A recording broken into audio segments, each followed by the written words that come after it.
वो कायर और आलसी अपने चेला को नहीं बनाता है। अगर यहां मारा और थोड़ा सा वो कच्चा पड़ा तो हजारों हाथ यही मारेगा वो। तो फिर भगवान जगत गुरु अपने चेला को कच्चा कैसे रखेंगे? शरीर राग से जो डर रहा है कि प्रारब्ध भोग भगवान मिटा दे, वो कायर है, शरीर रागी है। अरे देखो, हमारे भगवान सर्वशक्तिमान और परम कृपालु होते हुए अपने चेला पर आरा चलवा दिया, मूरत ध्वज पर, अपने शरणागत पर राग पर आरा चलवा दिया। पूरे देह को चीर कर 2 भागों में करो। क्या समझते हो हम जगत गुरु के चेला कोई साधारण थोड़ी? भगवान अपने पार्षद को कमजोर बनाएंगे क्या?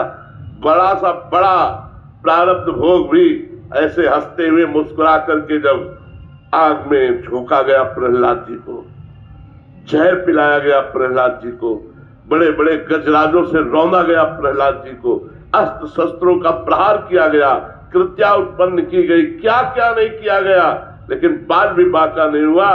तो हमारी छाती चौड़ी होती है कि मेरा स्वामी इतना कृपालु है, इतना मजबूत कर देता है अपने दांत को कि प्रकृति का कोई भी वार उसका बाल बाका भी न करता है।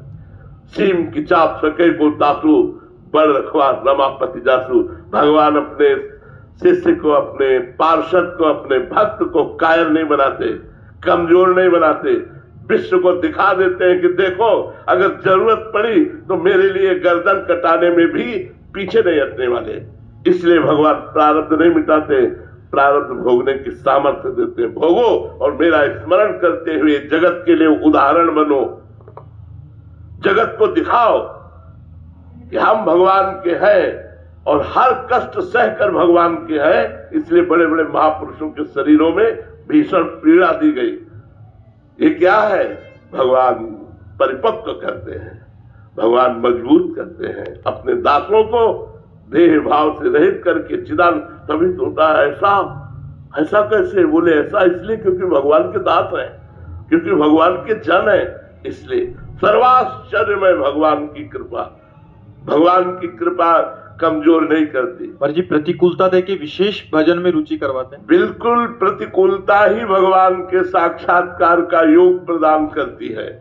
जब गजेंद्र ने देखा परिवार के सब लोग भाग गए, हाथी हाथिनियां सब छोड़ के चले गए, शरीर का बल भी हार गया, तब उसे याद आई भगवान की। हृदय से पुकारा हरि, 1 सेकेंड में ग्रास से मुक्ति मिल गई। जब द्रौपदी जी ने देखा पांचों पति गर्दन झुकाए हैं, भीष्मादि मौन धारण किए हैं, भुजाओं का बल थकित हो गया, 10,000 हाथियों का बल रखने वाला दुशासन बलवान खींच रहा है, जब देखा अपनी दांतों से भी साड़ी छूट जाएगी, गोविंद उसी क्षण वस्त्रावतार भगवान का हो गया।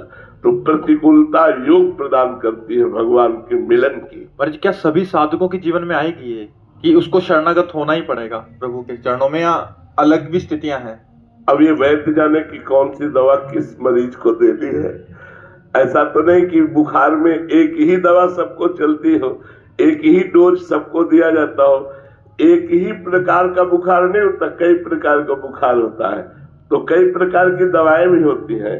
अब जैसे अम्बरीश जी हैं, स्वस्थ शरीर है, चक्रवर्ती सम्राट है, सारा सुख वैभव है और भगवान के महाभक्त है। तो हम जैसे देहाभिमानियों को देह राग से मुक्त करने के लिए अशुभ प्रारब्ध को भगवा कर भगवान पवित्र करके और अपने दिव्य पार्षद रूप को दे करके बुला लेते हैं। ऐसा नहीं है कि सबको कष्ट मिलेगा, सबको प्रतिकूलता मिलेगी। डरो मत, डरो मत, ये सबके लिए नहीं है। भगवान बहुत करुणामय है, बहुत कृपा करते हैं, बहुत दुलार करते हैं। ये अपने पार्षदों से खेलते हैं, दूसरे की ताकत ही नहीं है, वो अपने पार्षदों से खेलते, दूसरों से नहीं। डरो मत, ये दूसरों से खेल नहीं खेलते, ये अपने पार्षदों से खेलते हैं। मन आया